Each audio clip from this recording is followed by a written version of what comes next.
ভূমিকম্পটা এমন ভাবে আসছে যে আসলে কেউ বুঝতেছে না। দেখলাম যে কাঁপতেছি, কিন্তু কোথাও যে যাবো, পালাবো বা কিছু একটা, কই পালাবো, না পারতেছে রাস্তায় বের হইতে, না পারতেছে বিল্ডিং এর ভিতরেও থাকতে। অকেজো বা পুরানো যে বিল্ডিং এগুলো পরিত্যক্ত ঘোষণা করা উচিত। তারপরে ঢাকা শহরের মানুষ সব মরে যাবে না, যারা হায়াত আছে তার বাঁচবে, যারা হায়াত নাই চলে যাবে।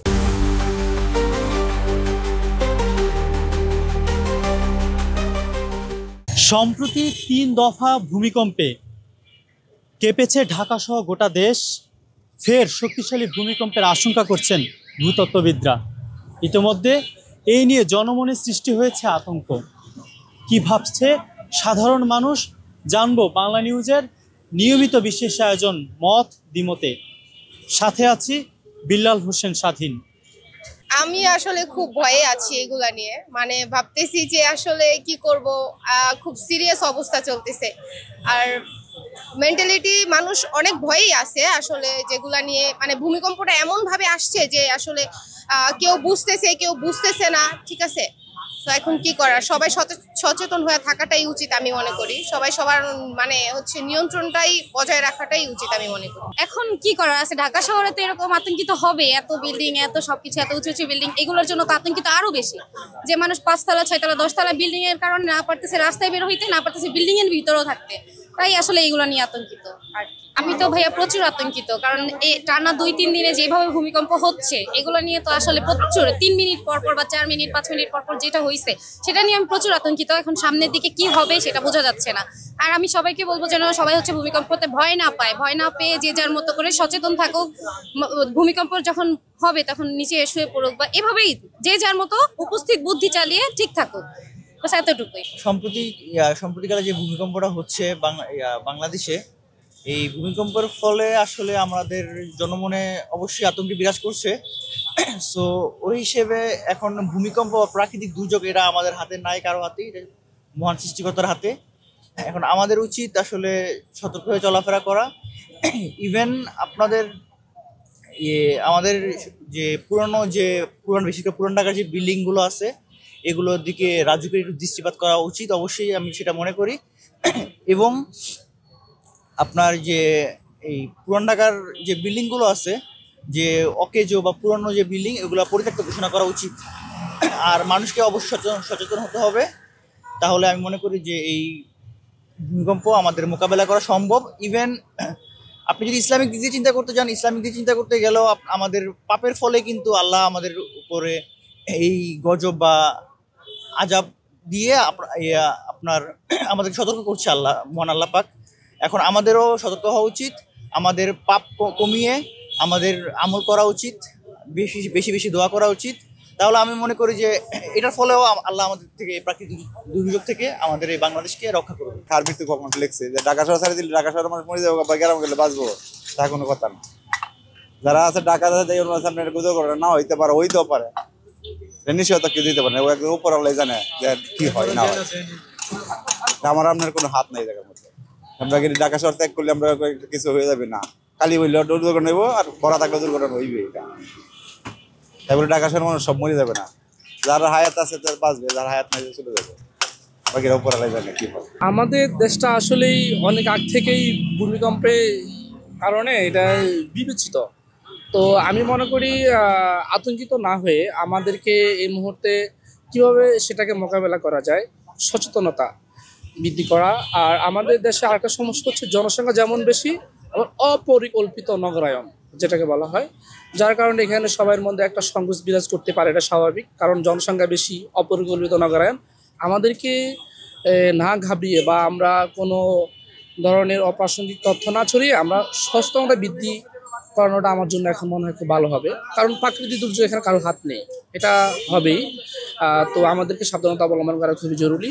আর অপরিকল্পিত যাতে কোনো ধরনের বিল্ডিং বা কোনো কিছু না হয় সেদিক দিয়ে সবাইকে, আরও সরকারকে, সাধারণ জনগণকে একটু কেয়ারফুল থাকতে হবে।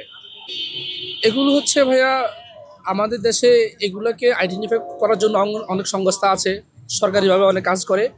ওইগুলো যদি তাদের স্বাধীনভাবে কাজ করতে পারে, কোনো ধরনের সমস্যা ফেস না করে স্বাধীনভাবে কাজ করতে পারে, তাহলে আমি মনে করি তারা ওইগুলোকে রেড সিগন্যালে ফেলে বিকল্প কোনো পন্থা অবলম্বন করতে পারে যদি সরকার চায়। আমি পুরান ঢাকার কথাই বলি যে নতুন ঢাকায় দেখা গেছে যে একটা স্পেস থাকে, যাও বাতাস ফিল্টার নেওয়ার জন্য কোথাও যাওয়া যেতে পারে, কিন্তু যেহেতু পুরান ঢাকায় থাকি, এখানে আমার মনে হয় যে মরণ ছাড়া আর কোনো উপায় আমি দেখি না।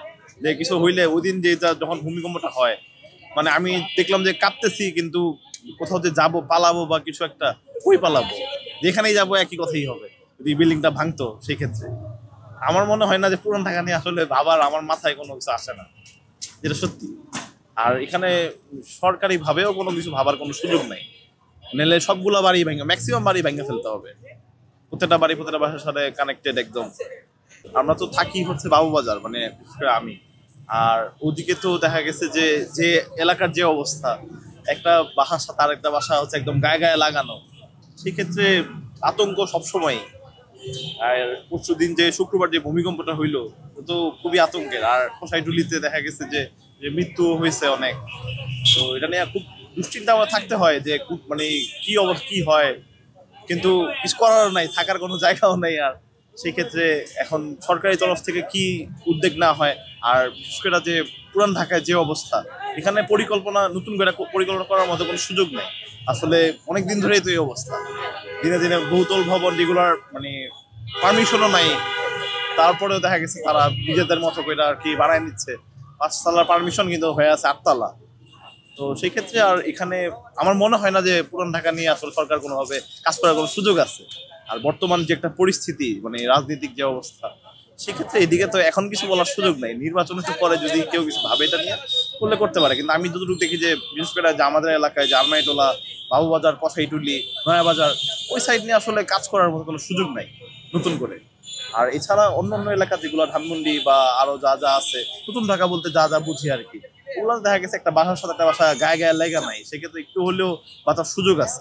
পুরান ঢাকার যেহেতু থাকি আমরা, সেক্ষেত্রে এই দুশ্চিন্তা নেই, ছোটবেলা থেকে বড় হয়েছি। আর ভবিষ্যতে হয়তো বা ওই পুরান ঢাকায় থাকা হবে। এখন সরকার নতুন করে কিছু ভাবতে পারে নাকি, আমি আসলে ইনডিসিশন।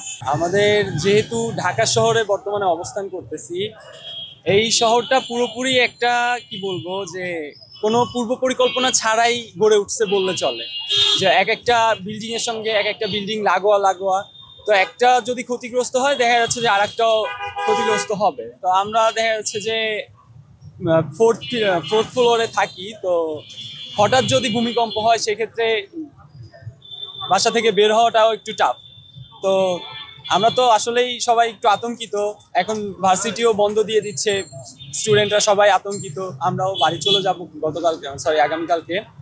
তো এটাই, যদি আসলে বড় মাত্রায় ভূমিকম্প হয় সেক্ষেত্রে আমরা তো পুরান ঢাকায় থাকি, তো কি হবে জানি না, হয়তো বড়সড় একটা মেসাকার হবে। আমি এবং আমার পরিবারের লোকজন সবাই অনেক আতঙ্কের ভিতরে আছি। হ্যাঁ, হঠাৎ জানলা নইরা উঠলে অনেক ভয় পাই, মনে হয় এই যে ভূমিকম্প শুরু হইল। আর আমরা থাকি পুরান ঢাকার মধ্যে, একেবারে ডেঞ্জার জোনে আছি, জানি না কি হয়, আল্লাহ ভরসা। কালকে ইনশাল্লাহ বাড়ি যাব। কয়েকদিন আগে যে মানে একদিন আগেই হয়ে গেল, আবার পরের দিন আবার 2 বার হয়ে গেল। এটা আসলে আমার জন্মের পর থেকে মানে এটা দেখা হয়নি এরকম। মানে একদিন আগে হয়ে গেল, তো আসলে সেদিন মানে যেদিন হয়ে গেছিল ওই দিনের ভূমিকম্পটা একটু অন্যরকম ভূমিকম্প ছিল, যে অনেক কাঁপুনি, মানে একটা অন্যরকম ইয়ে ছিল। তারপরের দিন আবারও হচ্ছে 2 বার ভূমিকম্প হয়ে গেছে। কেউ বুঝতে পেরেছে, কেউ বুঝতে পারে নাই। তো হচ্ছে ঢাকা শহরের বিষয়টা হচ্ছে কি, এখন আগে থেকেই নাকি গবেষণা করা হয়েছিল যে ঢাকায় একটা ভূমিকম্প হবে, যে অর্ধেক বিল্ডিং ধসে পড়বে, এরকম আমি আরো আগে শুনেছি। তো এখন আসলে কি, এটা হচ্ছে আল্লাহর সবকিছু প্ল্যান পরিকল্পনা আল্লাহর। তো আমাদেরকে সচেতন থাকতে হবে, এটাই আর কি, তাছাড়া আর কিছু এখানে করণীয় না। আমাদেরকে সচেতন থাকতে হবে। আর ভূমিকম্প মোকাবেলা করার মতো তো আমাদের ক্ষমতা বা কোনো কিছু নাই আমাদের কাছে। সচেতন থাকতে হবে, ভালো কাজ করতে হবে, এটাই হচ্ছে আমার কথা।